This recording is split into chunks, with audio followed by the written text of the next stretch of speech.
Here's another in NBC's great parade of new shows.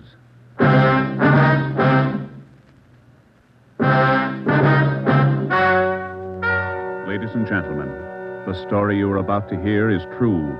Only the names have been changed to protect the innocent. NBC brings you Dragnet.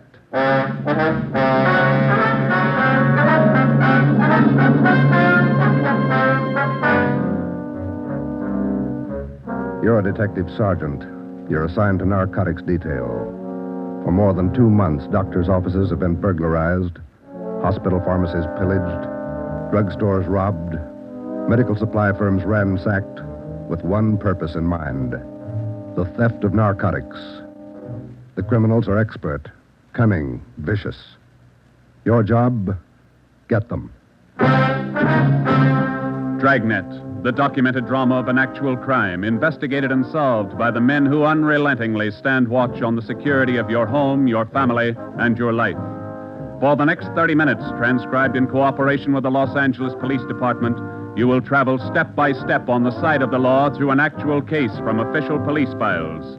From beginning to end, from crime to punishment, Dragnet is the story of your police force in action.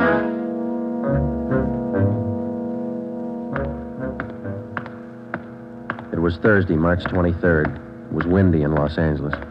We were working the night watch out of Narcotics. My partner's Ben Romero. The boss is Ed Backstrand, chief of detectives. My name's Friday. I was on my way back from the record bureau, and it was 10:35 p.m. when I got to room 24. Narcotics detail. Yeah, okay. Well, we'll be right over. Thank you. Get anything, Joe? Nothing we don't know already. How about you? That was the county hospital on the phone. Doc Welch. Pretty fair lead. I told him we'd be right over. What's he got? One of our informants, Benny Trounsel. Ready? Let's go. What's with Benny? It's bad shape. Somebody worked him over. They found him in an alley off of South Main. Yeah? Doc says Trounsel talked before he passed out. Anything good? He claimed he knows who's running the new dope racket in town. Says they got him. Now, let's take the stairs here, huh? Why should they bother with small fry like Benny? That's what I'm wondering. Blackmail, maybe. Benny's still on the needle? Maybe that accounts for his story. Doc says his skull is fractured. Morphine doesn't do that to you. Yeah. Benny mention any names? I don't know. Doc didn't say. Here's the garage. Come on. When did they pick up Benny? About an hour ago. He had a pocket full of bundles on him. Heroin. Trounsel's small fry. He never had that much dope on him in his life. That's what makes it interesting. Let's go.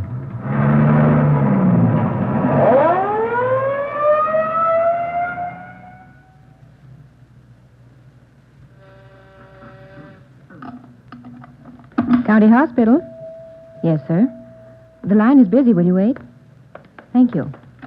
Can I help you, gentlemen? We'd like to see Dr. Welch. She's expecting us. Your names, please? This is Sergeant Romero. My name's Friday, police officer. Oh, yes. Around the corner to your left, room 127. The doctor's waiting for you. Thank you. Come on, Ben. I hope Benny's still talking. We could sure use a lead. Yeah. Here it is. 127. Hiya, Ben. Joe? How are you, Doc? Anything new? Just left Trounsel upstairs. You think we can talk to him now? Won't do much good. He died about 6 minutes ago. For almost 2 years, Benny Trounsel, an addict himself, had been one of the most valuable informants Ben and I had in the narcotic gangs. More than once, he had helped us solve a case, but this time, if Benny Trounsel had any direct leads to the nerve center of the newest narcotic ring, he took them with him. Besides his dying accusation that the ring had gotten to him, he left behind only 2 small scraps of information. First, when he arrived at the county hospital, Dr. Welch reported that Trounsel repeatedly muttered the name Patterson. Secondly, among the few personal effects found in his pockets was a good amount of heroin and a small piece of white paper with 2 words scrawled on it, Tucker Building. Benny Trounsel's body was taken to the county morgue, and the next morning it was posted. At the coroner's inquest, the cause of death was listed as a brain hemorrhage induced by severe blows by a blunt instrument on the sides and base of the skull, inflicted by a person or persons unknown. Besides Ben and myself, the only identification witness at the inquest was a woman who managed a rooming house in Benedict Alley, where Trounsel used to stay periodically. After the inquest, we questioned her briefly in our office. Miss Strite, you say you can't remember any friends Trounsel had while he stayed at your rooming house? No, I can't. Besides, if I knew that man used dope, I never would have rented him a room. How long did he rent from you, Miss Strite? About 6 months. I run a respectable house. I don't mind if my people drink a little now and then, but those dope users, no, sir. Did you know anything about Trounsel, Miss Strite? Where he spent his time, where he had his meals? Well, don't serve at my place. Too much trouble. Most of the people eat at the Ace lunchroom, down the corner. Where's that, Miss Strite? Grant and South Main, right on the corner. And you think Trounsel might have spent some time He there? might have, I don't know. Miss Strite, did Trounsel ever mention anyone by the name of Patterson? No. Patterson? No. And you can't recall any friends he might have had? He had any friends and never set foot in my house. That's all I know. All right, Miss Strite, thank you. Here's a card, ma'am. If you come across any information about Trounsel, we'd appreciate it if you'd call us. All right. That all? That's all, ma'am. Thank you. Well, bye. Goodbye, ma'am. Big help. Yeah, not even a good identification witness. You got those listings we made on the Tucker building? Yeah. Yeah, let's see. Here it is. Okay, let me have it, huh? Tucker building, 7310 South Wilshire. I wonder what Benny Trounsel could have been doing out there. Shouldn't be too hard to check. It's a small building. Yeah. 6 listings for the whole place.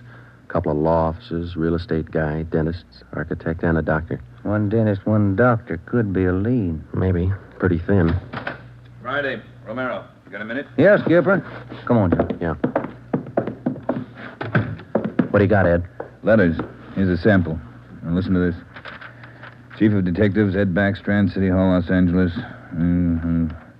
In view of mounting wave of narcotic robberies, strongly recommend that your efforts to curb this lawlessness be redoubled.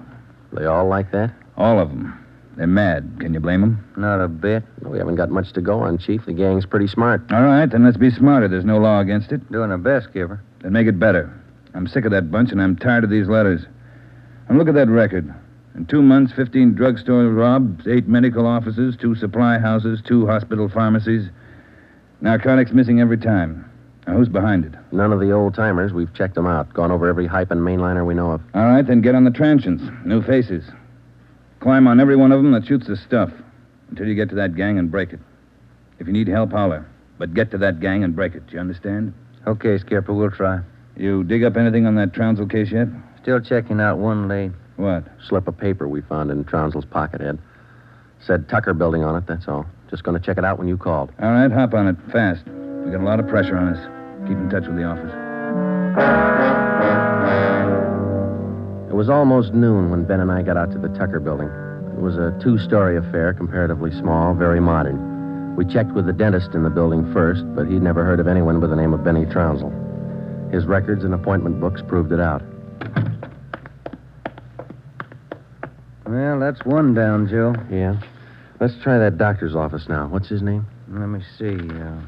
Springer. Dr. Fred Springer. He's on the 2nd floor. Okay. There's a stairway down there. Come on.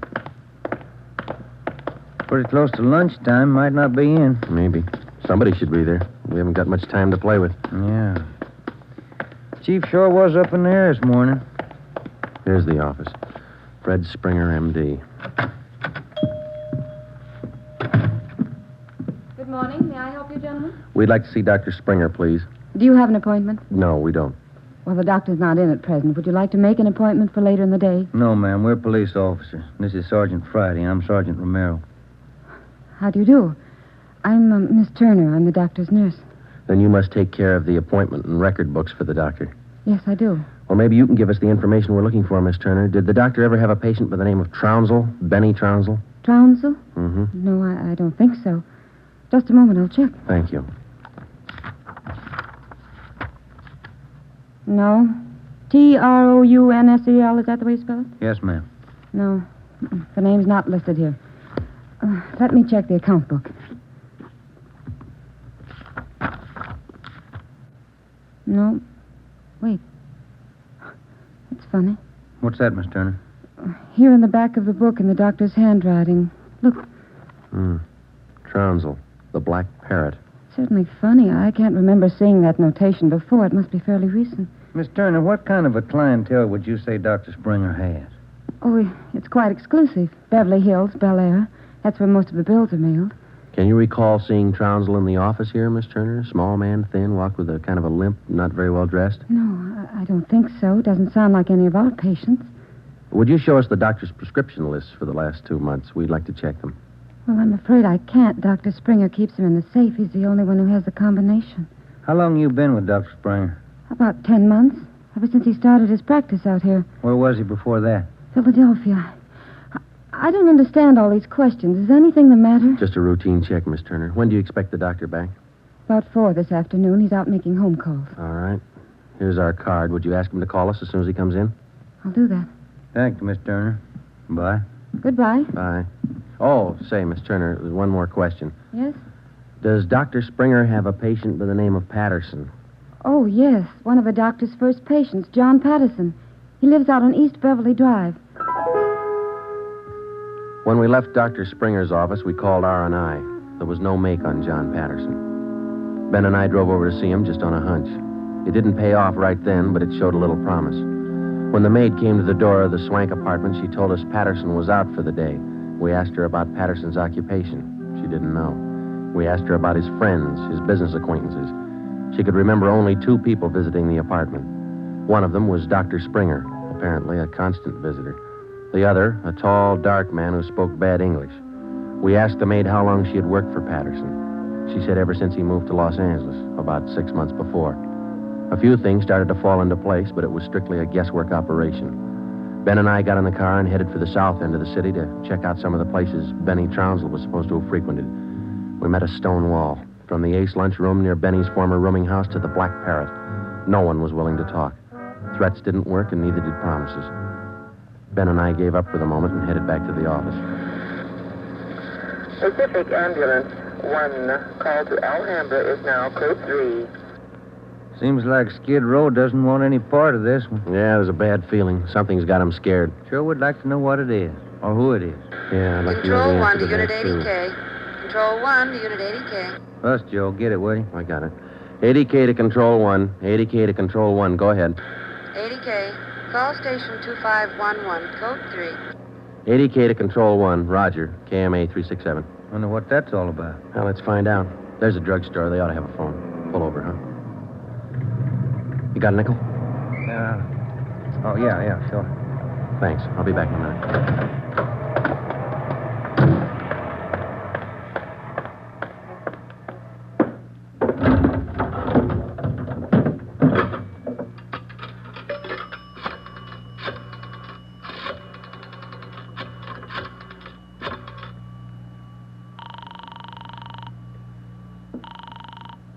City Hall.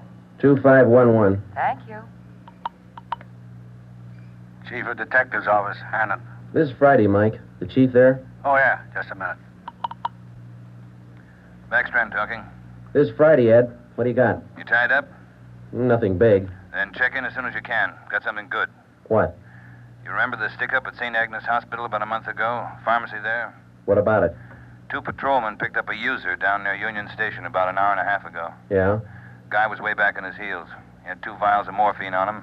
Vials had serial numbers. Good. Did they match out? Perfectly. Thanks, Ed. We'll be right in.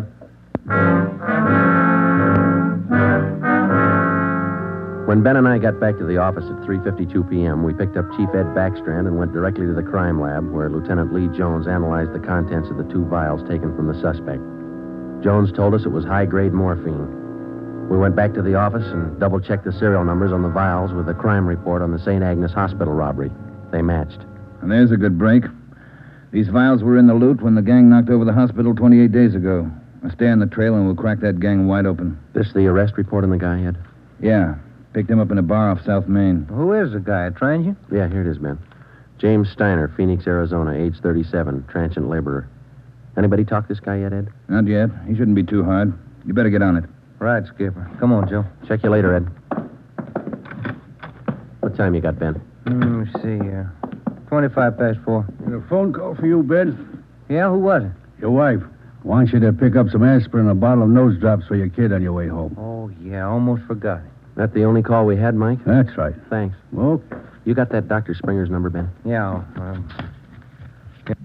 here it is. Crestview 55284. Thanks. Nurse said he'd call us around 4, didn't she? Yeah.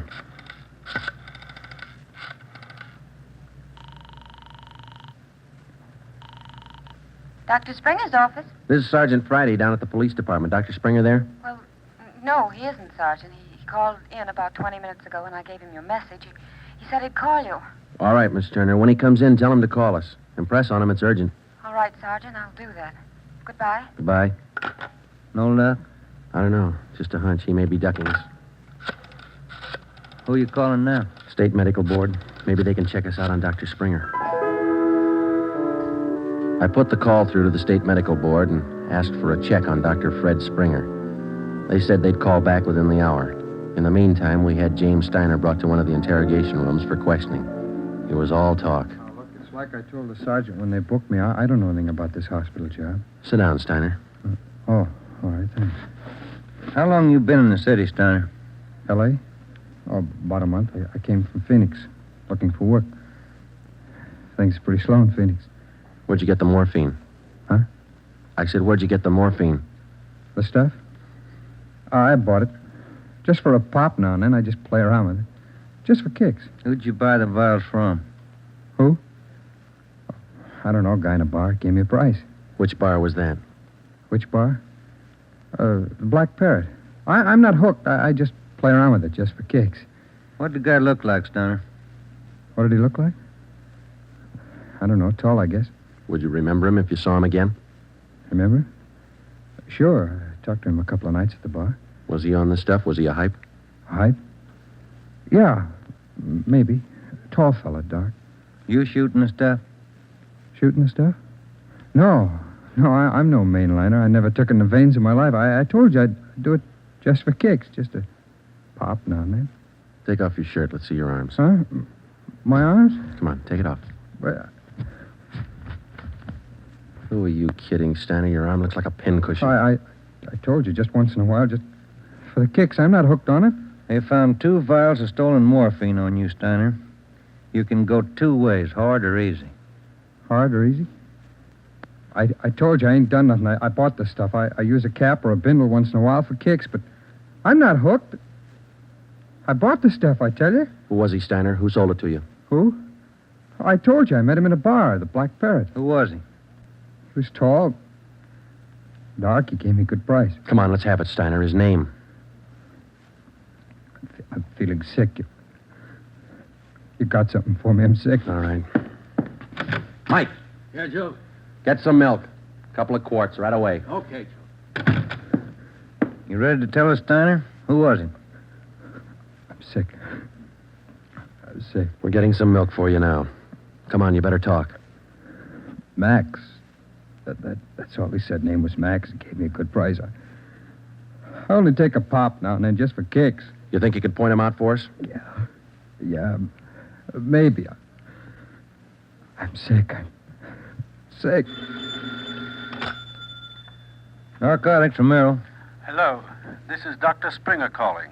You wanted to talk to me. Yes, we did, Doctor, and we've got a few questions we'd like to ask you. Oh, hold on just a minute, will you? It's Dr. Springer, Joe. All right, tell him we got to see him tonight. We'll call him back later. Dr. Springer? Yes? Sorry, Doctor. We'll have to see you later on tonight. You be at home? Well, I have an appointment this evening. Would you mind telling me what this is all about? Sure, Doctor. It's about a man named Benny Trounsel. Oh. I see. And if you don't mind, we'd like to check over your prescription list with you. Yes. I'll cancel my appointment. You can contact me here at home. 1538 South Road. I'll be here all night. All right, Doctor. Thank you. We'll see you later then. Yes. Goodbye. Goodbye. What'd he say? All right? Yeah, it's all right. I'll buy that hunch of yours now, Joe. Dr. Springer, he knows who killed Benny Trounsel. I bet he knows why. When Mike Hannon came back with the milk, we fed it to Steiner, and then we put him back in his cell. We put in another call to John Patterson out on East Beverly Drive, but there was no answer. We left word with Hannon where we were going, and then Ben and I headed out for Dr. Springer's home. It was 7:35 when we pulled up into the driveway at 1538 South Road, a low, rambling ranch-type home. We got out of the car and made our way down the path to the front door. A gray Persian cat followed us. The door was half open. We knocked, but there was no answer. Through the window, we could see the living room was dimly lighted. We went in. We found Dr. Springer sitting in a large carved mahogany chair in the dining room. The room was hung with draperies. He was slumped forward, face down on the dining table. There was a bullet hole in his right temple.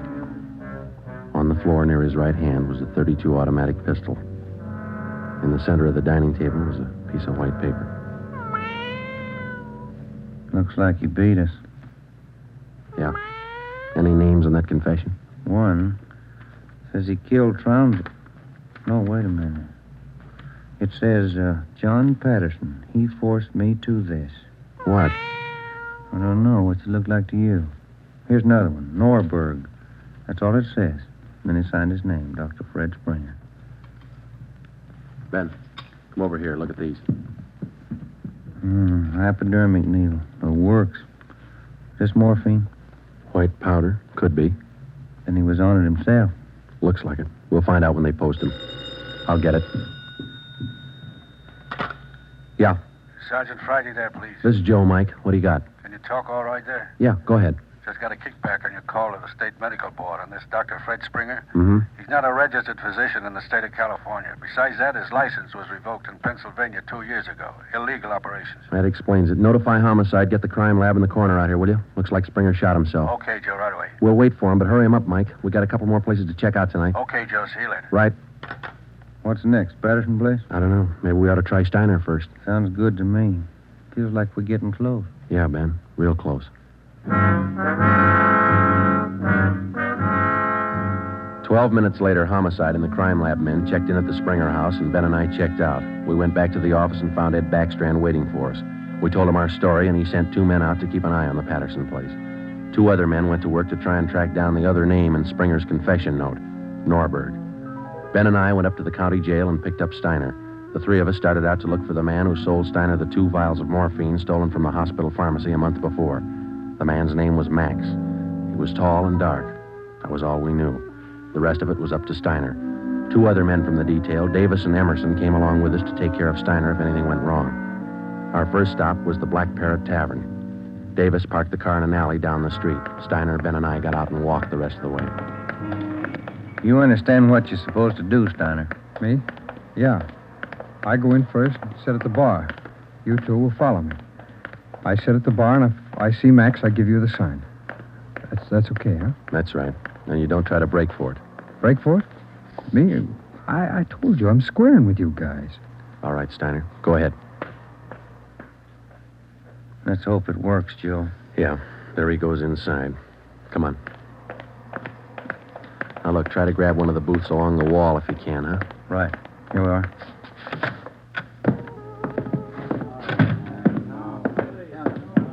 The first booth, Ben, it's empty. Yeah. Fellas left to order at the bar. Waitress got a night off. Make it a couple of beers, will you? Couple of beers? Okay. Joe. So look at Steiner. Yeah, he's signaling. Must mean the guy putting on his coat over there. No, hold it, Ben. Wait till he gets past us.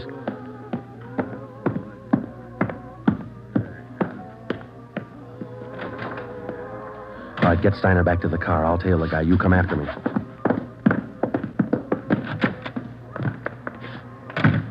I didn't know how right Steiner was or how much we could trust him. All I knew was that the man I was following was tall and he was in a hurry. I followed him 3/4 of a block before he turned in at a motel.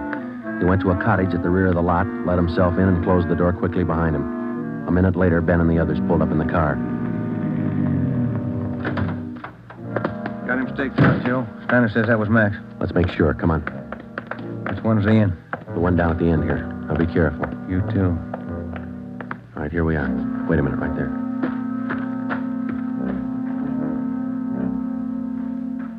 All right, look, there's no rear door. He's got to come out the front. Keep the door clear. You ready? All set. Cover me.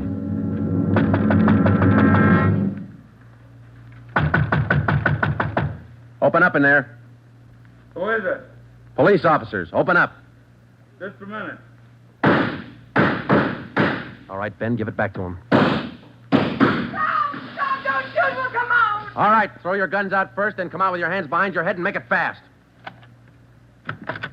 Watch it, Ben, he's making a break. What All right, mister. That's far enough. Get out of my way. Get out of Get him, Ben. That's good, Ben. You all right? He didn't mean it, Copper. He didn't mean it. He didn't know what he was doing. Well, that must be a good excuse, lady. A lot of people use it. Come on, Ben. Let's take him in.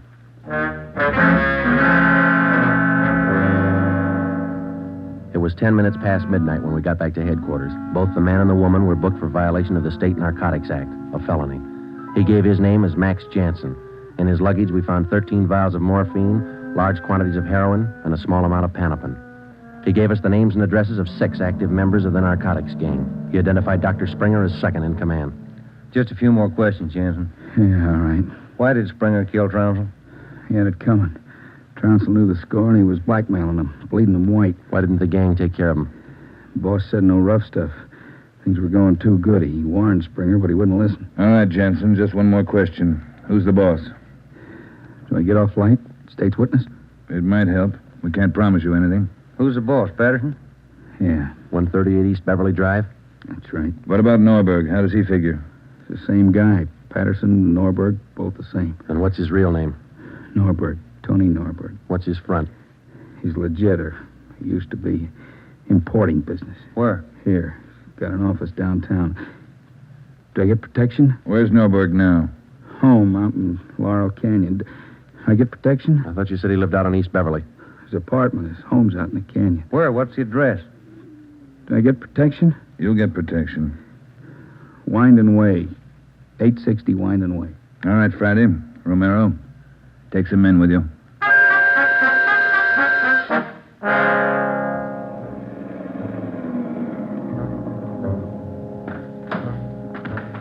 All right, Davis, cover the back of the house. Levine, you cover the front. Come on, Ben.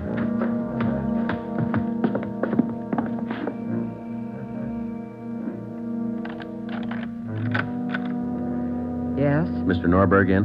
Who's calling? Police officers. Oh, come in, won't you? Thank you. Now get your hands up.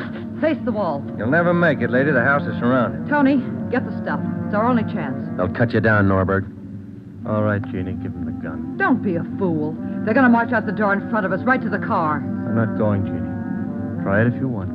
I'm not going. All right, Tony, stay. Come on, coppers. You'll never make it, lady. I said move. Fast. All right, Ben, hit the dirt. She's going for the car. See if you can get those tires.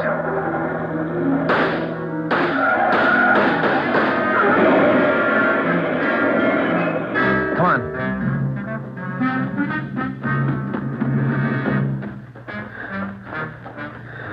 Dead? Yeah. Norberg was smart. Must be the girlfriend. Guess so. Wonder why they start. Hmm? Why do they get on the stuff, Joe? For kicks, Ben. None of them ever get hooked. Just for kicks. The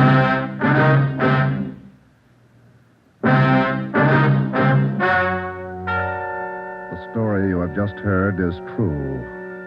Only the names were changed to protect the innocent. Tony Norberg, alias John Patterson, was tried and convicted for possession of narcotics, robbery, and conspiracy, and was sentenced to the maximum term prescribed by law, each count to run consecutively. He died 3 years and 11 days after his arrival at the state penitentiary.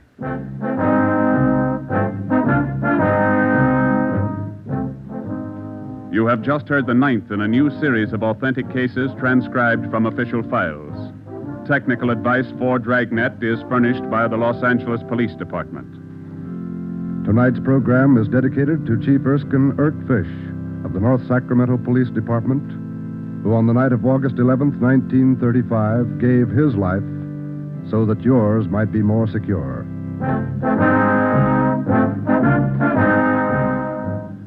Dragnet came to you from Los Angeles. This is NBC, the national broadcasting company.